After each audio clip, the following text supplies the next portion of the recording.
Salam sejahtera bagi kita semua, saudara yang terkasih dalam Kristus Yesus. Berjumpa lagi dengan saya di channel Penabur Benih.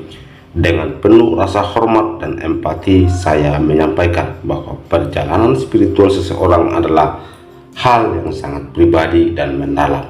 Setiap individu memiliki pengalaman hidup yang unik dan membentuk keyakinan dan pilihan mereka.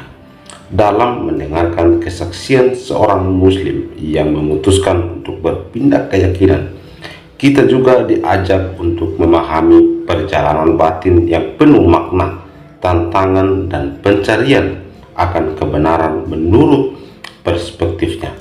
Kesaksian ini bukan hanya sekedar cerita yang kita dengarkan, tetapi juga cerminan dari keberanian seseorang untuk mengikuti suara hati dan keyakinannya. Mengikuti meskipun mungkin menghadapi berbagai rintangan dan masalah. Dalam mendengarkan kisah seperti ini, penting bagi kita untuk mendekatinya dengan hati yang terbuka tanpa prasangka dan dengan penghormatan terhadap kebebasan beragama yang menjadi hak setiap manusia. Semoga kisah ini dapat menjadi pelajaran berharga, baik dalam memahami keberagaman, memperkuat toleransi, maupun merenungkan perjalanan iman kita masing-masing. Mari kita jadikan pengalaman ini sebagai pengingat bahwa setiap orang memiliki hak untuk mencari dan menemukan jalan hidup yang menurutnya membawa kedamaian dan kebahagiaan sejati. Karena itu, saudara terkasih, di channel Penabur Benih akan mengucapkan terima kasih banyak untuk teman-teman semua yang sudah subscribe, like, komen, dan share video-video dari Penabur Benih, sehingga channel ini boleh terus berkembang dan kiranya nama Tuhan yang selalu dipermuliakan dalam kehidupan kita sebagai orang yang percaya kepadanya.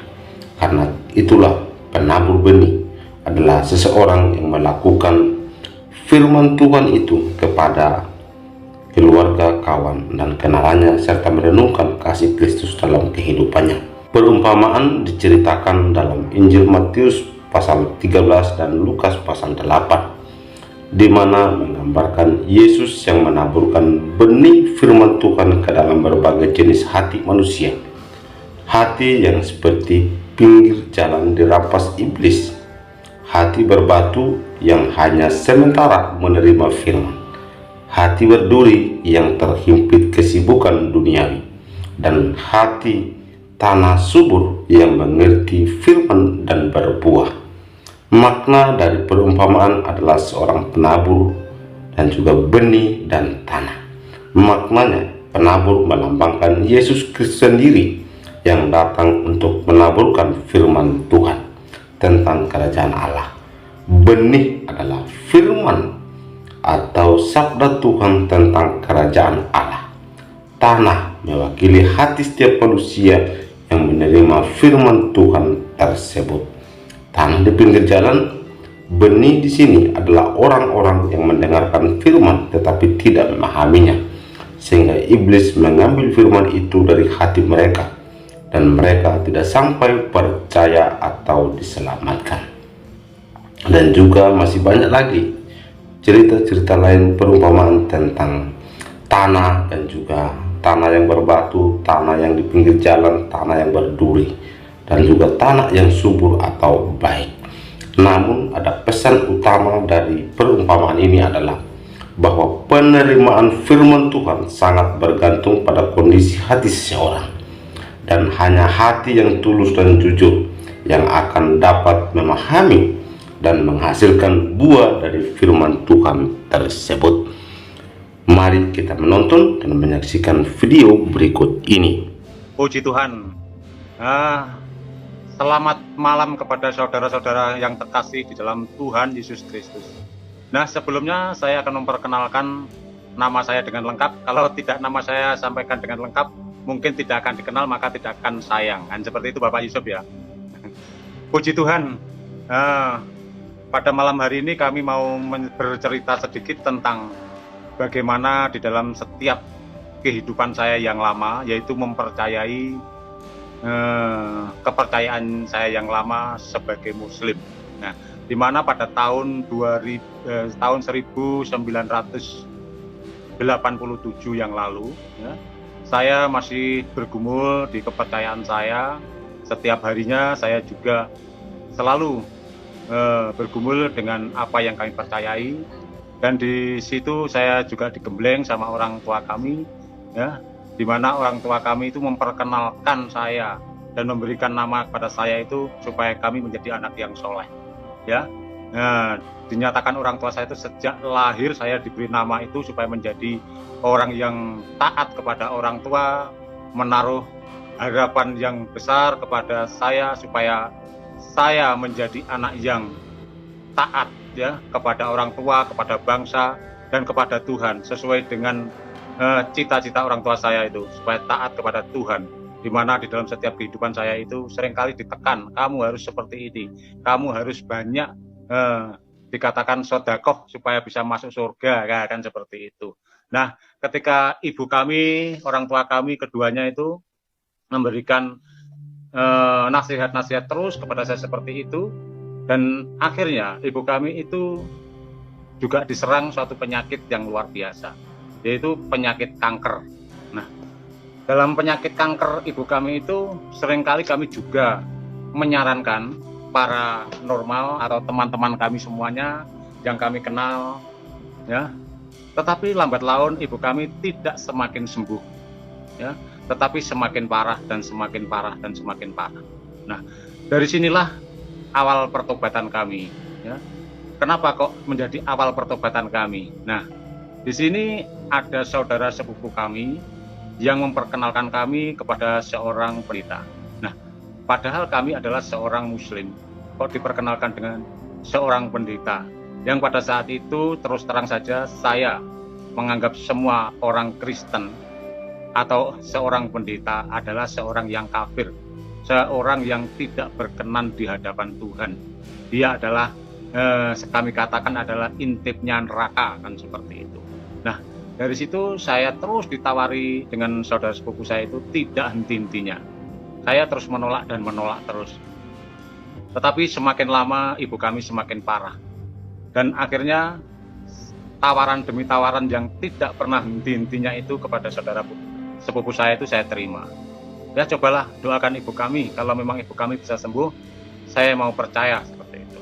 Nah, ketika itu tahun 87 itu terjadilah pergumulan yang luar biasa, kurang lebih 4 tahun lamanya, sampai kurang lebih tahun 91. Nah, setiap hari saya tetap bergumul di kepercayaan saya, yaitu sebagai Muslim, dan setiap minggunya saya dengan enggan dan dengan tidak mempercayai kepada Yesus sebagai Tuhan pada saat itu, yang saya anggap adalah sebagai orang kafir, saya tetap datang di gereja karena sungkan, bukan karena takut kepada Tuhan, ya. Karena sungkan dengan sepupu saya yang seringkali menawarkan kebaikannya kepada saya, bahkan kadang kebutuhan dari pengobatan ibu saya juga dibantu, kan seperti itu. Nah, akhirnya lambat laun itu saya berangsur-angsur agak meleleh. Nah, ketika itu ada seorang hamba Tuhan yang datang ke rumah kami mendoakan ibu kami, ya. Dan seorang pendeta ini mempunyai suatu penglihatan yang luar biasa kepada seluruh keluarga kami. Bahkan ayah kami juga sebagai orang zaman dahulu pasti akan mempunyai yang namanya jimat-jimat atau mempunyai keris, mempunyai apapun yang dimiliki untuk kekebalan mereka. Nah, yang saya heran, semua pendeta ini kok tahu, Bapak pasti punya pegangan ini ya, Bapak punya pegangan ini ya. Semuanya tahu, letaknya dimanapun tahu. Nah, dari situ saya mulai heran, kenapa pendeta-pendeta ini tahu apa yang dimiliki oleh ayah saya itu.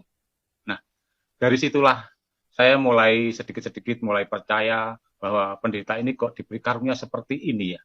Padahal seorang pendeta atau orang Kristen itu adalah orang kafir. Kenapa ya dia bisa memiliki? Padahal orang yang diberi karunia itu rata-rata adalah seorang kiai, seorang ustadz, dan seorang paranormal Jawa. Tapi kenapa pendeta ini orang kafir kok bisa ya? Dari situ saya belajar dan belajar dan belajar terus.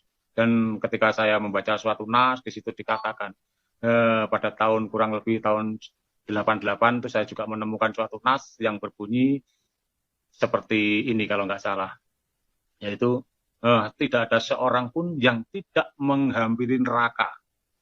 Itu sudah ketentuan bagi Tuhanmu.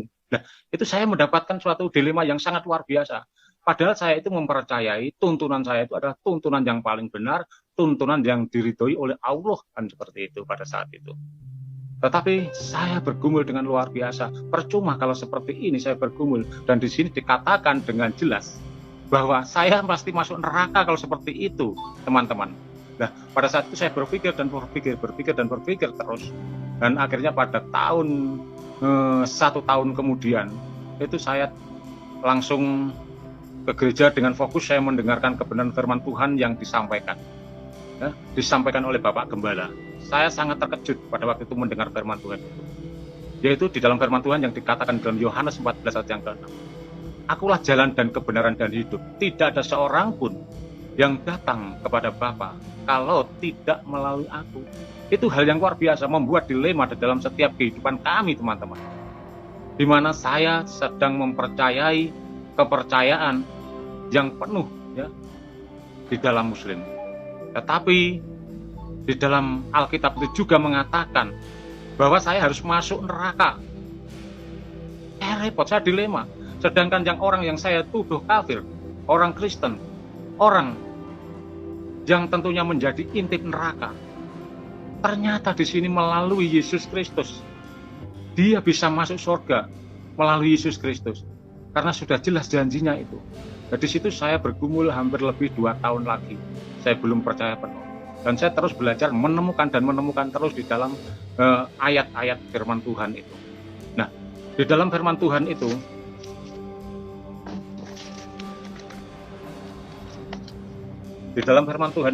saya menemukan yang bukan firman Tuhan ya. Di dalam hitungannya, kalau kita sekarang mengerti itu wahyu ya. Yang tercatat di dalam wahyu itu hal yang luar biasa juga. Kalau saya mengenal suatu ayat di dalam ayat kepercayaan saya itu, di situ dikatakan, padahal setiap hari saya meminta kepada Tuhan jalan yang lurus, tetapi dari situ saya tidak pernah ditemukan. Tetapi dari ayat yang lain saya menemukan juga, seperti ayat yang ada di dalam kepercayaan dulu yang berkata demikian, Isa Al-Masih adalah jalan yang lurus, ikutlah kepadaku. Itu hal yang luar biasa. Loh, saya meminta jalan yang lurus, dan di situ saya ditunjukkan jalan yang lurus. Ini membuat dilema lagi, dilema terus. Tetapi kenapa teman-teman kami, saudara-saudara kami mempercayai bahwa apa yang kami percaya itu adalah kepercayaan agama saya yang mutlak, benar-benar agama yang diridhoi Allah.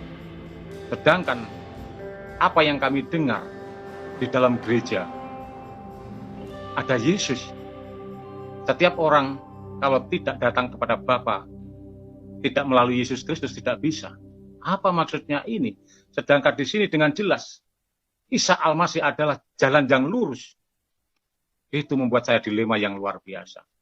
Tetapi lambat laun hampir 3 tahun lebih saya bergumul. Ketika 4 tahun nas tahun 91, saya menemukan satu ayat yang luar biasa. Ada nas yang mengatakan, yaitu Isa Al-Masih putra Maryam, dialah orang yang berkuasa di bumi dan di akhirat. Saya sangat terkejut sama sekali mendengar dan membaca ayat ini. Sehingga saya berpikir, benar apa yang dikatakan di dalam Injil itu. Benar-benar luar biasa. Benar-benar saya takjub, dan pada saat itu juga saya berpikir terus di situ. Kenapa di Al-Quran sudah ditunjukkan seperti ini, bahwa orang yang menguasai dunia, orang yang menguasai akhirat adalah Isa Al-Masih. Berarti saya harus ikut kepada Isa Al-Masih. Kalau saya tetap berpegang kepada apa yang kami percayai pada saat itu, pasti saya sesuai dengan kebenaran wahyu. Mengatakan bahwa semua orang, tidak ada seorang pun yang tidak menghampiri neraka. Luar biasa. Pada saat 91 itulah saya langsung meminta dibaptis. Ya. Minta dibaptis, saya percaya kepada Tuhan. percaya kepada Tuhan, saya langsung dibaptis saat itu. Itulah kesaksian kami, tantangan kami pada awal kami percaya kepada Tuhan. Dan ibu kami juga pun berangsur-angsur didoakan oleh para pendeta-pendeta ini bisa sembuh. Itu adalah mujizat Tuhan yang luar biasa. Dan juga orang dulu mengatakan gawan atau juga dikatakan pegangan ayah kami, yaitu para jimat-jimat ya seperti itu. Tetapi jimat-jimat itu dibakar oleh pendeta-pendeta itu pun tidak ada yang mempan. Akhirnya dibawa oleh pendeta itu. Dan akhirnya seluruh keluarga kami pun menjadi percaya. Tetapi separuh yang percaya, yang separuh masih Muslim sampai sekarang. Ya, puji Tuhan. Itulah pertama kali saya mengenal Yesus. Dan latar belakang saya tadi sudah saya jelaskan. Saya memang dari Muslim, dan sampai saya mengenal Tuhan Yesus Kristus melalui setiap perjalanan itu. Nah, dari situlah setiap tantangan kami menerima Yesus Kristus. Dan tantangan-tantangan setelah kami dibaptis, ya, setelah tantangan-tantangan kami dibaptis untuk mempercayai Yesus Kristus yang menjadi juru selamat kami saat hari ini, itu juga tidak enteng, Bapak Ibu Saudara sekalian yang dikasihi oleh Tuhan. Seringkali tantangan-tantangan itu timbul dari teman-teman kami yang senantiasa mengejek, seperti kami mengejek orang Kristen dulu. Seringkali kami punya teman dari Surabaya, teman dari Bandung, juga apel saya, "Nyapo, sekarang kamu menjadi orang Kristen. Orang Kristen adalah orang yang kafir, orang yang..." Saya katakan, puji Tuhan. Puji Tuhan, saya bilang gitu. Nah, dari situlah saya bisa merubah sifat-sifat saya dulu yang begitu keras, sehingga tantangan-tantangan, ejekan-ejekan itu dari teman-teman itu, ya, bisa saya atasi. Teman-teman yang di luar orang Kristen, yaitu teman-teman kami yang Muslim, ya. Tetapi yang lebih berat lagi adalah tantangan-tantangan saya yang dari hamba-hamba Tuhan juga, ya. Ketika saya seringkali mengalami mujizat, ketika saya berjemaat, saya seringkali mengalami mujizat-mujizat. Banyak hamba Tuhan yang kelihatannya itu iri dengan saya atau tidak percaya bahwa saya itu mempercayai Tuhan Yesus sebenar-benarnya, dan saya hanya mengandalkan Tuhan Yesus yang utuh, tidak menggunakan hal-hal yang lain atau menggunakan yang dulu sering kami pelajari, ya, ilmu-ilmu itu. Tetapi ketika saya mengenal Tuhan Yesus, ilmu-ilmu itu sudah saya buang semua, dan saya masih mendapatkan tantangan bahwa saya dituduh sebagai paranormal, ya. Saya dituduh sebagai paranormal, bahkan seringkali, ya, mujizat-mujizat Tuhan itu dinyatakan di dalam setiap kehidupan saya. Nah, tantangan yang pertama adalah tantangan dari Muslim, dan tantangan yang kedua adalah dari teman saya sendiri. Nah, ketika saya akhir-akhir ini, tantangan yang luar biasa yang kami alami dari teman-teman sekerja atau dari teman-teman penginjil atau evangelis yang pernah pelayanan bersama-sama kami. Yaitu seringkali saya ditanya seperti, "Pak Santoso itu sekolah di mana? Kok bisa-bisanya menjadi seorang pendeta, mendirikan suatu jemaat?" Ya, seperti itu. Nah, teman-teman kami itu semuanya sangat iri kelihatannya. Padahal dia sudah bertahun-tahun, mungkin berpuluh-puluh tahun mendirikan suatu tempat ibadah atau yang dikatakan menjadi seorang pendeta. Yang saya heran dengan teman-teman kami itu adalah kok tidak senang mereka itu melihat temannya bisa menjadi berkat bagi orang lain, dan seperti itu. Dan saya terus terang, ketika saya seringkali mendapat pernyataan dari tantangan-tantangan ini, sehingga tantangan-tantangan ini menimbulkan suatu lebih kuatnya keyakinan saya, dan akhirnya seringkali saya mendapatkan mujizat dari Tuhan. Yaitu seringkali mujizat yang kami alami adalah ketika kami diejek, kami bersyukur. Apa yang diejekkan orang itu terjadi di dalam setiap kehidupan saya. Pelecehan-pelecehan itu saya aminkan. Dengan kembali saya mengucap syukur kepada Tuhan, akhirnya balik menjadi berkat, ya. Kutukan menjadi berkat. Itu hal yang luar biasa. Suatu contoh seperti ini. Pada waktu 10 bulan yang lalu kami belajar, ya, melalui studi MJ, ya, yaitu Mitra Jamaah yang ada di pusatnya di Bandung. Nah, dari situ saya belajar itu, dan saya belajar akhirnya saya dulu di sini adalah tempat bengkel yang sekarang saya jadikan tempat ibadah. Nah, dari sinilah saya berfokus untuk mendirikan dan memulihkan jemaat-jemaat yang dulu sudah ditinggalkan para teman-teman kami yang melayani. Tetapi pada saat 10 bulan yang lalu, saya bertekad untuk membentuk suatu tempat persekutuan ibadah di tempat ini. Nah, ketika saya mengadakan persekutuan itu, tidak ada satu jiwa pun yang kami layani, kecuali hanya keluarga. Nah, di sini saya dengan tekad dan keberanian dan yakin dan percaya kepada Tuhan, bahwa saya tentukan, mungkin Februari yang kedua, minggu kedua, itu saya bertekad untuk mau berdoa bersama-sama dengan keluarga. Dan saya yakin ada jiwa yang diselamatkan. Itu padahal hari Jumat. Nah, ketika hari Sabtunya, itu ada teman yang sudah berpuluh-puluh tahun tidak di gereja, itu datang ke tempat kami. Pak San, di tempat ini apakah ada gereja?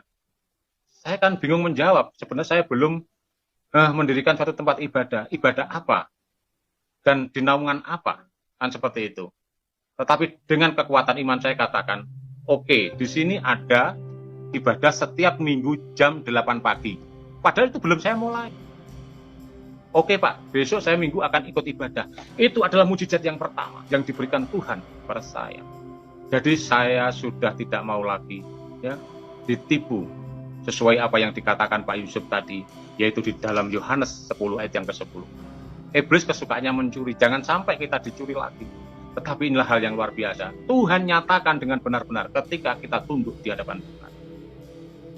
Itulah kesaksian kami. Mujizat yang pertama. Dan mujizat yang kedua adalah beberapa bulan yang lalu, belum ada 10 bulan mungkin. Itu ada seorang perguruan yang sangat sakti, ya. Dia itu sakit kena stroke sudah hampir 4 tahun, tidak bisa berdiri dan hanya terlentang di tempat tidur. Nah, kalau menurut kepercayaan saya yang lalu itu menurut mereka itu diyasinkan, ya. Beberapa para yai itu diyasinkan di situ ada mungkin kurang lebih 1 bulan lebih, tidak mumpuni. Dan orang itu pun sudah tuli, tidak mendengar, tidak bisa bicara. Dan akhirnya orang itu pun para yai ini diberhentikan untuk tidak dilanjutkan lagi, yaitu untuk yasinan. Dan akhirnya dipanggilkan tunggal gurunya, yaitu di daerah Ponorogo, dipanggil ke tempat kami ini untuk melepaskan ilmu-ilmunya Bapak ini. Ternyata Bapak ini pun ilmunya lebih tinggi dari saudara-saudara perguruannya. Nah, disitulah semuanya sudah angkat tangan. Dan mujizat Tuhan dinyatakan saat itu juga. Ada satu teman yang mengatakan, Pak San, tolong saya bantu doa untuk mendoakan Bapak ini cepat dipanggil Tuhan. Saya kata, saya nggak mau orang ini dipanggil Tuhan dengan begitu cepat. Saya mendoakan apakah saya malaikat pencabut nyawa? Kan saya seperti itu, saya guyonan seperti itu ya, teman-teman. Saya tidak mau mendoakan orang ini cepat supaya dipanggil Tuhan. Tolong Pak San ke sana untuk dipanggil, untuk bantu dalam doa. Itu teman saya kan juga orang Kristen, orang percaya kan seperti itu. Dan akhirnya saya okelah, saya mau ke sana. Nah, ketika saya di rumah mereka, nah menantunya itu jenggotnya panjang-panjang gini, jenggotnya panjang-panjang. Ya. Ketika saya datang, ketika saya tahu sebagai orang Kristen, saya menjadi orang Kristen, dia tahu, dia keluar semua, keluar, tidak mau mendekat. Akhirnya saya juga ikut keluar, saya juga nggak mendekat kepada Bapak yang sakit ini. Loh, akhirnya saudara-saudaranya bertanya, loh, kenapa Pak San keluar? Kan Bapak dimintai tolong untuk mendoakan Bapak saya. Iya, saya tidak mau berdoa kalau bapak-bapak dan ibu-ibu saudara yang di sini tidak ikut mendengarkan pada waktu Bapak sampean itu tak doakan. Karena saya perlu pendengaran sampean untuk meyakinkan Bapak sampean, saya bilang gitu. Nah, ketika disitulah akhirnya semua mau datang berkumpul di suatu kamar. Nah, mulailah dari situ saya bercerita, ya, bercerita tentang kejadian Adam, Nuh, Abraham, sampai Musa, sampai Tuhan Yesus Kristus selesai. Dan saya nyatakan bahwa saya bercerita tentang Isa Al-Masih adalah yang memiliki orang yang berkuasa di bumi dan di sorga. Kalau bapakmu nanti percaya kepada sang penguasa yang ada di bumi dan ada di akhirat, bapakmu akan sembuh, saya bilang gitu. Dia hanya amin bilang gitu saja. Ya, akhirnya saya lagi ngomong, ya, baru saja ngomong sama bapak yang sudah bisu, sudah tidak mendengar ini. Saya tanya, Pak, dengar saya bilang gitu. Dengar. Nah, dari situ dia dengar. Akhirnya tak bimbing dalam doa orang itu. Dia mau untuk minta pengampunan kepada Nabi Isa Al-Masih seperti itu. Dia mau.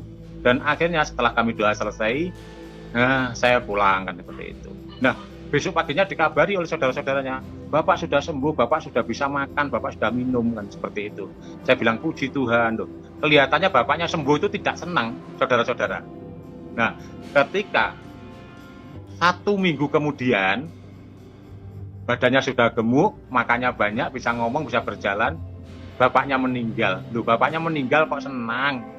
Saya gedek-gedek, Bapak Ibu saudara sekalian dikasih oleh Tuhan. Nah, itu adalah satu contoh pernyataan Tuhan yang dinyatakan kepada keluarga itu, bahwa benar-benar Nabi Isa Al-Masih atau yang kita sebut saat hari ini Yesus Kristus sanggup menyembuhkan orang sakit, membangkitkan orang sakit yang bertahun-tahun. Ya. Jadi itulah mujizat yang kedua yang dinyatakan oleh Tuhan kepada kami, dan semakin kami semakin meyakini bahwa Yesus menyertai saya mulai saat dari itu sampai selama-lamanya. Puji Tuhan, inilah kesaksian saya, dan kesaksian kami yang ketiga adalah saya sangat rindu kepada saudara-saudara kami semua yang ada di lab ini untuk mendoakan saya semakin kuat, semakin teguh di dalam iman kepercayaan kami kepada Tuhan Yesus Kristus. Saya mohon bantu doa terus untuk pertambahan jemaat, supaya Tuhan senantiasa memberikan hikmat, menambahkan kepintaran, kecerdasan kepada kami yang kurang mampu ini. Karena kami baru saja belajar, belum mumpuni, kok berani memimpin banyak orang di gereja. Kadang saya juga tertawa sendiri dengan apa yang diberikan Tuhan kepada saya, apa yang dikehendaki oleh Tuhan kepada saya, karena saya adalah orang yang tidak mampu, Bapak Ibu saudara sekalian yang dikasihi oleh Tuhan. Sehingga saya bisa ngomong di hadapan saudara sekalian yang ada di sini pada saat hari ini adalah hal yang luar biasa. Itu semuanya Tuhan yang memberikan kemampuan. Puji nama Tuhan, saudara yang dikasihi Tuhan. Demikian video kesaksian yang kita sudah dengarkan secara bersama-sama. Sangat luar biasa sekali di mana penyertaan Tuhan Yesus sungguh ajaib dalam kehidupan orang-orang yang memang mau percaya dan menerima Dia sebagai Tuhan dan Juru Selamat dalam kehidupannya, di mana Bapak ini menceritakan mereka satu keluarga mengalami mujizat yang supranatural dalam kehidupan mereka, dan bahkan mereka adalah seorang Muslim yang taat dan bahkan lebih mengandalkan perbuatan baik, amal kesalehan mereka dengan usaha atau cara manusia, sehingga mereka menolak kebenaran. Namun ketika Tuhan menjamah, mengubah hati pikiran mereka, dan akhirnya melalui mujizat itu, kesembuhan terjadi sehingga mereka memutuskan menjadi pengikut Kristus. Mengubah keyakinan bukan sesuatu hal yang mudah, apalagi mereka adalah satu keluarga yang Tuhan pilih, yang Tuhan panggil. Tentu tidak akan terlepas dari tantangan dan masalah yang terjadi. Penolakan dari keluarga, dari kawan-kawan, dan bahkan kenalan mereka. Tetapi seiring berjalannya waktu, apa yang mereka percayai, justru itulah yang menjadi keputusan utama. Ketika mereka, inilah Tuhan yang benar, dan mereka mengakui bahwa Yesus Kristus bukan sekedar nabi. Yesus tidak sama dengan nabi-nabi lain yang lahir secara biologis. Dan Yesus adalah Allah itu sendiri, Kalimatullah, yang lahir dari seorang perawan yang hidupnya suci dan tak berdosa. Dan bahkan Alkitab mencatat bahwa Yesus lahir tanpa hubungan biologis, artinya lahir dari seorang perawan, karena Dia adalah Allah itu sendiri. Tetapi saudara kita, mereka masih menganggap bahwa Dia hanya sekedar nabi, tetapi sejarah Alkitab, fakta yang terjadi. Yesus Kristus bukan sekedar nabi, bukan sekedar utusan, tetapi dia adalah Sang Firman yang menjadi manusia, karena memang yang diselamatkan adalah manusia. Saudara yang dikasihi Tuhan, selain kita mendengarkan kesaksian ini, kita merasakan bagaimana penyertaan Tuhan begitu nyata bagi orang percaya. Lukas pasal 18 ayat 28 sampai 30 mengatakan demikian. Upah mengikuti Yesus. Petrus berkata, kami ini telah meninggalkan segala kepunyaan kami dan mengikut Engkau. Kata Yesus kepada mereka, aku berkata kepadamu, sesungguhnya setiap orang yang karena kerajaan Allah meninggalkan rumahnya, istrinya atau saudaranya, orang tuanya atau anak-anaknya, akan tetapi akan menerima kembali lipat ganda pada masa ini juga dan pada zaman yang akan datang. Ia akan menerima hidup yang kekal. Demikian firman Tuhan yang sudah kita baca secara bersama-sama, saudara yang dikasihi Tuhan. Ayat ini juga seringkali dikutip oleh orang-orang yang tidak mengenal Yesus, orang-orang yang tidak percaya Yesus. Mereka menganggap bahwa menerima berlipat kali ganda itu, bahwa 100 istri, dan itu seringkali kita mendengarkan saudara kita, orang-orang yang tidak mengenal Tuhan, tetapi suka mengutip ayat yang sebenarnya mereka tidak paham. Tetapi saudara yang dikasihi Tuhan, ini adalah hal mengikuti Yesus. Sudah jelas dari judulnya bahwa mengikut Tuhan adalah ada upahnya. Upah mengikut Yesus. Karena itu kita melihat bagaimana keputusan mengikut Yesus. Kuputuskan mengikut Yesus. Setelah perjumpaan dengan Yesus, seorang pemimpin yang kaya, Petrus angkat bicara. Ya, Petrus angkat bicara dan berkata, kami telah meninggalkan apa yang kami miliki dan mengikut Engkau. Menurut Petrus dan teman-temannya, mereka sudah meninggalkan harta bendanya. Walaupun mereka tidak tergolong orang kaya, mereka sudah meninggalkan pekerjaan dan keluarganya untuk mengikut Yesus. Petrus dan murid-murid yang lain tampaknya juga memiliki pergumulan tentang hidup kekal.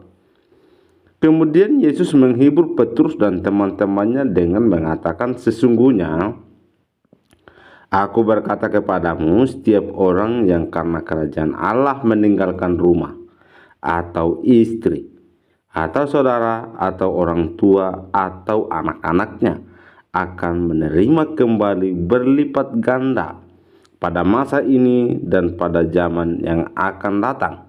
Ia akan menerima hidup yang kekal. Ayat 29 dan 30 tadi.